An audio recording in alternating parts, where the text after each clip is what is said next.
Boreal Televisión presenta.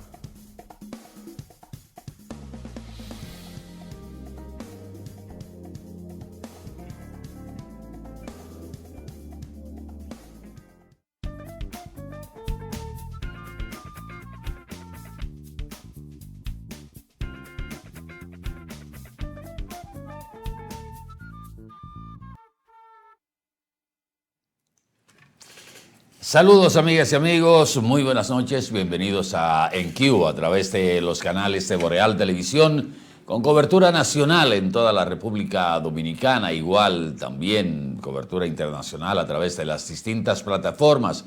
Gracias por acompañarnos y permitirnos compartir este ratito de la noche por más de 25 años de manera ininterrumpida. Señor Benito Cruz, ¿qué tal? Buenas noches. Buenas noches, Atahualpa. Buenas noches al país y al mundo.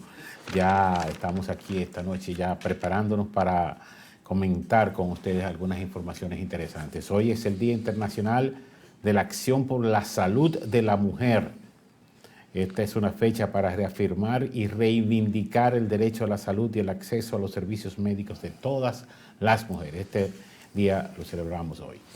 Y por supuesto hablarles al inicio del programa, como siempre, de Agua Cascada, que es la calidad del agua embotellada, la garantía de la salud suya y la de su familia.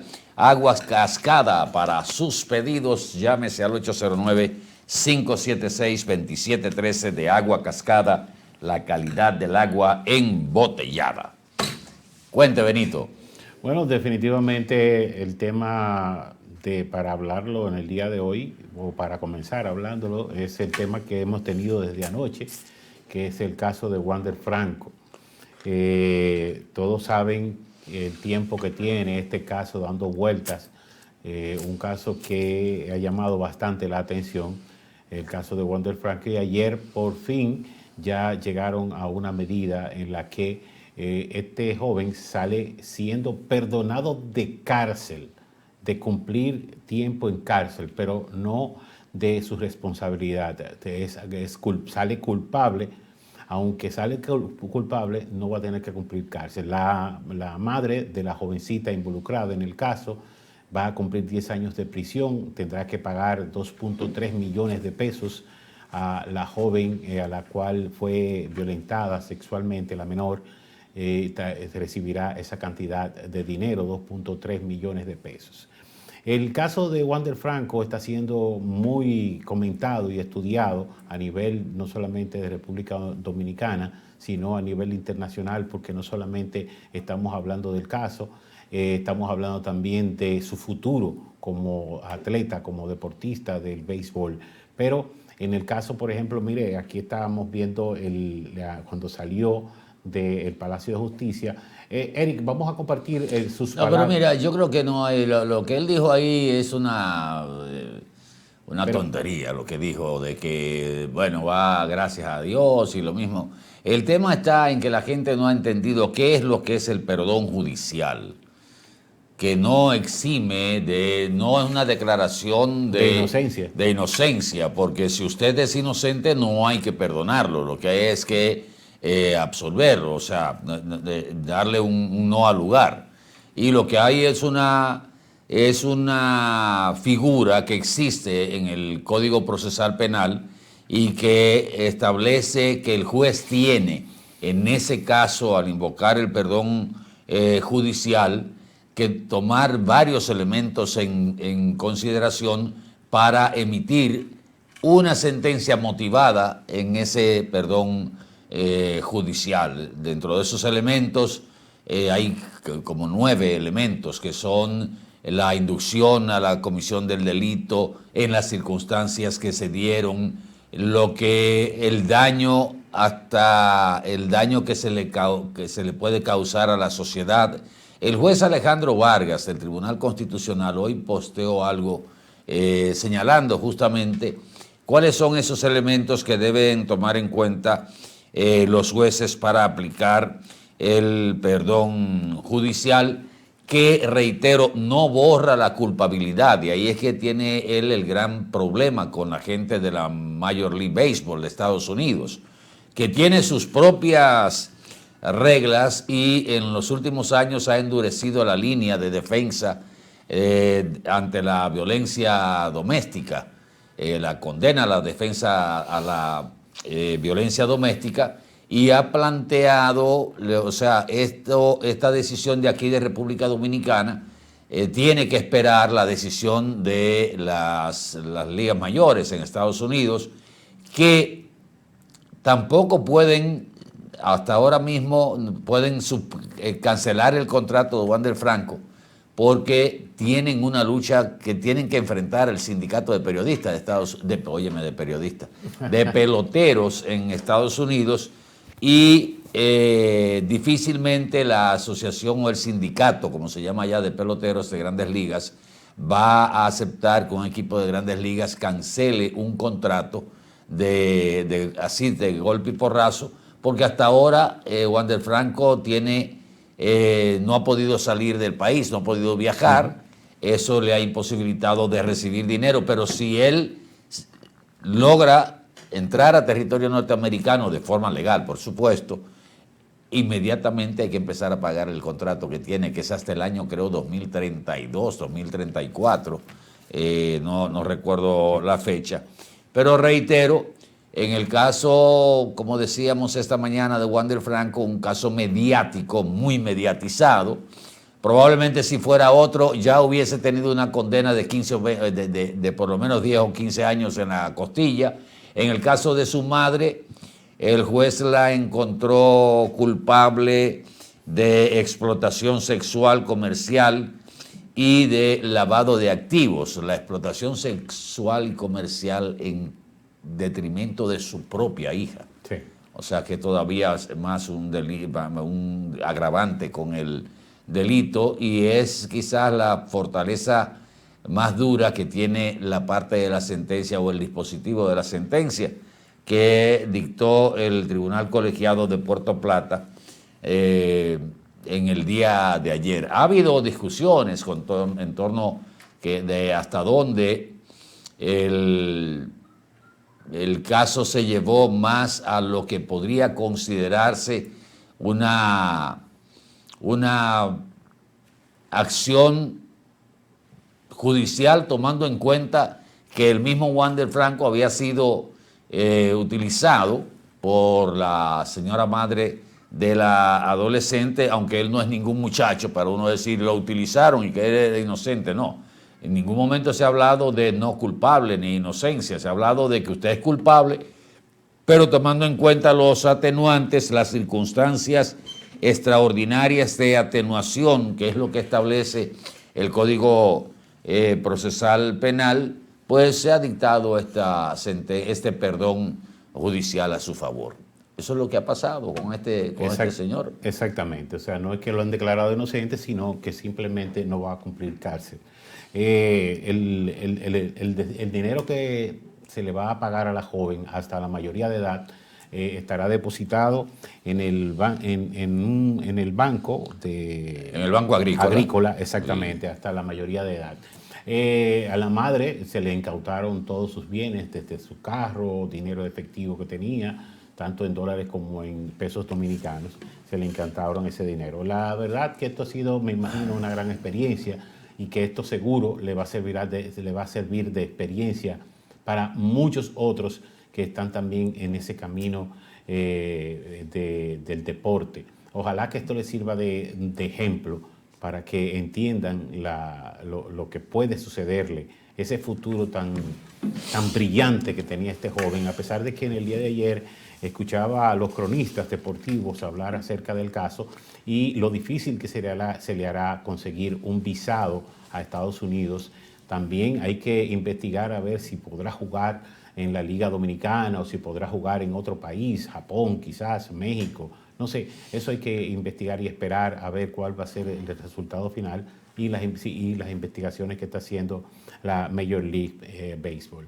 Entonces vamos a esperar a ver qué va a pasar con este muchacho, con ese futuro tan brillante, lamentablemente. Bueno, aquí no creo que tendría ningún inconveniente para jugar. ¿Usted cree? No creo, porque de hecho no sé hasta dónde llegan las regulaciones en términos de protección a los derechos de los adolescentes desde la Liga Dominicana de Béisbol, que no son las mismas especificaciones de la Major League Baseball de Estados Unidos. En Japón él podrá jugar o podrá jugar en México, pero el futuro de él no está tan definido en Estados Unidos, o sea que hay que esperar. Miren, esta mañana en el programa Mañana Boreal que realizamos a través de estos mismos canales junto al compañero Randy Ortiz, a quien aprovecho para darle un saludo nocturno. Me imagino que a esta hora ya casi está aterrizando en los brazos de Morfeo. Hablábamos de los déficits en las asignaciones presupuestales del Poder Judicial y del Ministerio Público, y mostrábamos una tabla con las asignaciones desde el año 2005, que es cuando entra en vigencia la Ley 94-2004, que establece el porcentaje que hay que darle al Poder Judicial, al Ministerio Público, al Poder Legislativo, solo ocupándonos a partir del momento en que se establece ese porcentaje para asignación de presupuesto a ese Poder Judicial y al Ministerio Público. Ustedes saben que el Poder Ejecutivo es el que elabora el presupuesto, evidentemente que recibe la colaboración de las demandas de los distintos poderes del Estado, en este caso el Poder Judicial, el Poder Legislativo, y también las instituciones como la Cámara de Cuentas, que son organismos independientes, la Junta Central Electoral. Pero fíjense esta situación que llamó la atención a un par de amigos que justamente a eso de las 11 de la mañana, y aprovecho para saludarlos, nos llamaron diciendo que qué pretendíamos nosotros con lo que habíamos reseñado en la mañana de hoy. Si el señor Heriberto Díaz puede hacernos el favor de poner la primera tabla donde aparece la ejecución presupuestaria durante el gobierno o los años de Leonel Fernández, comenzando justamente el año 2005, cuando se empieza a aplicar o debió empezarse a aplicar la ley 94-2004. En el año 2005, el Poder Ejecutivo debió entregar vía el presupuesto al Poder Judicial 1.968 millones de pesos y le entregó solo 1.450 millones de pesos. Al Ministerio Público debió entregarle 1.070 millones de pesos y le entregó solo 730. En el 2006 debió entregarle 2.288 al Poder Judicial y le entregó 1.690. Al Ministerio Público debió entregarle 1.232 y le entregó 850. El 2007 debió entregarle 2.717 al Poder Judicial y le entregó nada más que 1.980 millones de pesos. En cuanto al Ministerio Público, en ese 2007 debió entregarle 1.463 y solo le entregó 980 millones de pesos.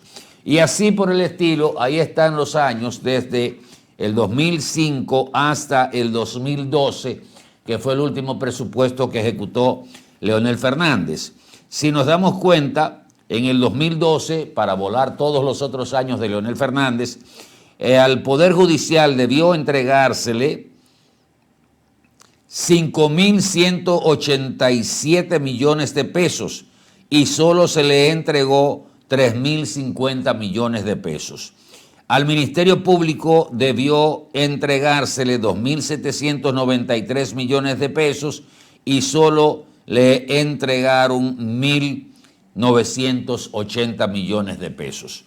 Si vemos ahí en la última columna, la última de la derecha, nos encontramos que el déficit de entrega de presupuesto tanto al Poder Judicial como al Ministerio Público, que comenzó en un 28.7% cuando entró en vigencia la ley 94-2004, terminó en el gobierno de Leonel Fernández en el año 2012, terminó en un 27.5%. O sea que en el gobierno de Leonel Fernández fueron reduciéndose las diferencias en los presupuestos que debían entregársele al Poder Judicial y al Ministerio Público. Si nos vamos al gobierno de Danilo Medina, que recibió ese déficit en 27.5%, nos encontramos que en el año 2013, que es el primer año de ejecución presupuestaria completo del primer periodo de Danilo Medina, se le debió entregar al Poder Judicial 5.694 millones de pesos y lo que se le asignaron fueron 4.020 millones de pesos. Al Ministerio Público le correspondían 3.066 millones de pesos y solo le entregaron 2.140 millones de pesos. Y así seguimos en el año, vamos a agarrar el año 2015, al Poder Judicial debieron entregarle 7.072 millones de pesos y solo le entregaron 4.770 millones de pesos. Al Ministerio Público le correspondían 3.808 millones y solo le entregaron 2.650 millones. El déficit de entrega presupuestaria que Danilo lo recibió en un 29.7%, lo dejó en el año 2020, que fue su último año de presupuesto, en 40.5%. Cuando en el año 2020 al Ministerio Público al Poder Judicial debieron entregársele 14.872 millones de pesos, solo le entregaron 7.900 y al Ministerio Público, que debieron entregarle 8.008 millones de pesos, solo le entregaron 5.720 millones de pesos. Eso equivale a un déficit en ese año ya en el 40.5%. Pero fíjense cómo sigue lo mismo en el gobierno de Luis Abinader. En el primer periodo que él recibió el déficit en 40.5% de lo presupuestado, de lo que tenía que entregarle vía el presupuesto al Poder Judicial y al Ministerio Público. Luis lo encontró en 46 ya al cierre del año 2021, 46.6%, o sea, aumentó del 20 al 21, aumentó un 6%. Cuando se le debió entregar al Poder Judicial 18.867 millones de pesos y solo le entregaron 8.496. Al Ministerio Público debieron entregarle 10.159 y solo le entregaron 8.399 millones de pesos cuando debieron ser 9.019. Y así van acumulando hasta que llegamos al año 2025, que es el último presupuesto ejecutado en este segundo periodo de gobierno del presidente Luis Abinader. En el año 2025, al Poder Judicial debió entregársele 39.555 millones de pesos y se le asignó nada más 15.500 millones de pesos. O sea, mucho menos de la mitad del dinero que le correspondía al Poder Judicial. Al Ministerio Público debieron entregarle por el presupuesto 21.299 millones de pesos y solo le entregaron 13.000 millones de pesos del presupuesto 2025. Eso termina en ese año con un déficit de entrega presupuestario al Poder Judicial y al Ministerio Público de un 53.2%. ¿A dónde quiero llegar con este comentario? A propósito de la huelga que hicieron los jueces y de la demanda de la población de una justicia a tiempo, justa, como decimos muchas veces, aunque parezca cacofónico, una justicia ágil, un ministerio público digno, independiente, responsable, representante real de la sociedad ante los tribunales, pero ¿y los recursos para hacer eso que nosotros estamos demandando? No se le entregan a estos dos poderes, al Ministerio Público y al Poder Judicial. Pero asimismo pasa con otras instituciones que tienen asignaciones de porcentaje o de los ingresos del Estado o del Producto Interno Bruto. En el caso de la educación es el único porcentaje que se está cumpliendo, del 4% del Producto Interno Bruto para la educación preuniversitaria. Si nos llevamos de todos los porcentajes que están establecidos por ley para diferentes instituciones, el presupuesto no da. No queda un chele para hacer obras de desarrollo en la República Dominicana. Pero, ¿cuál es el final de este comentario? O podría ser un punto por ahora, un punto final. Que estos dos, el Poder Judicial y el poder del Ministerio Público Independiente, son los llamados a hacer cumplir la ley. Uno como representante de la sociedad y otro como ejecutor de las leyes que obligan a la sociedad a convivir en sociedad, con las reglas del juego. ¿Y por qué no someten al Poder Ejecutivo a su propia legalidad? A la hora de elaborar el presupuesto de la República, el presidente del Poder Judicial, que es el presidente de la Suprema Corte de Justicia, ¿por qué no va donde el Poder Ejecutivo y le dice, miren, de acuerdo a lo proyectado en este presupuesto del año 2027, que es el que viene, a nosotros en el Poder Judicial nos toca tal cantidad de dinero, 35.000, 40.000 millones de pesos. Ese es el presupuesto que está establecido en la ley 94-2004. A partir de ahí usted reparte el presupuesto suyo como usted quiera. Pero el Ministerio Público también puede ir al Poder Judicial, al Poder Ejecutivo y decirle, de acuerdo a lo presupuestado para el año 2027, al Ministerio Público le tocan 30.000 millones de pesos. De ahí para allá, el Poder Ejecutivo que reparta su presupuesto. ¿Qué traería esto como consecuencia? Que el Poder Ejecutivo tendrá que someterse a un régimen de ejecución presupuestaria con sus posibilidades. Tendría que optimizar el uso de los recursos, lo pensaría dos veces para llenar la nómina de compañeritos y de voceadores de esquina y de bocinas y de aumentar los gastos corrientes porque no le quedaría un centavo para hacer ni siquiera un camino vecinal. Pero la complacencia de estos poderes y de las instituciones hace que el Poder Ejecutivo reparte el presupuesto a su mejor conveniencia.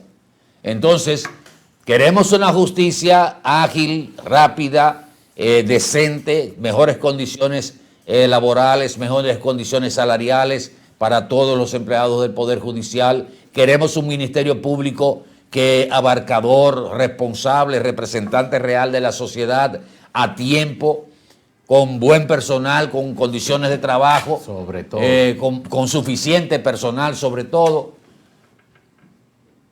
pero no tienen dinero. El Poder Ejecutivo los asfixia, mientras el Poder Ejecutivo se sirve con la cuchara grande.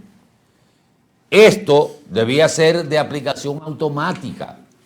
Y si el Poder Ejecutivo se sale de lo que dice, lo que establece la ley, o no puede, entiende que no debe o no puede cumplir con la ley, que envíe un proyecto de ley al Congreso para que modifique esa ley 94-2004 para que entonces no la viole. Pero el problema es que aquí violamos olímpicamente la ley y queremos una ley, un policía que nos dé un chance y un policía que tranque al otro. O sea, queremos dos policías. Uno que aplique la ley, no. Uno que me dé un chance a mí y otro que tranque al otro. A mí no. Queremos una Junta Central Electoral que haga un reglamento que a mí me favorezca en un momento determinado para evitar la publicación de encuestas, pero queremos otra Junta que haga un reglamento que me favorezca cuando las encuestas son positivas para mí. Empecemos por ahí. Que el presidente del Poder Judicial, no me estoy refiriendo solo a este gobierno, o sea, el ejercicio del Poder Ejecutivo que lleva Luis Abinader. Por eso tomé el año 2005 como referencia, que es el primer año que se aplica esa ley 94-2004. Y todo el trayecto de los gobiernos, 8 años de Leonel, 8 años de Danilo y los 6 que lleva el presidente Luis Abinader en el poder. Todos han violado esa ley. Y no he visto a ningún presidente del Poder Judicial ni a ningún Ministerio Público reclamarle al Poder Ejecutivo el cumplimiento del porcentaje que establece la ley para cada una de esas instituciones.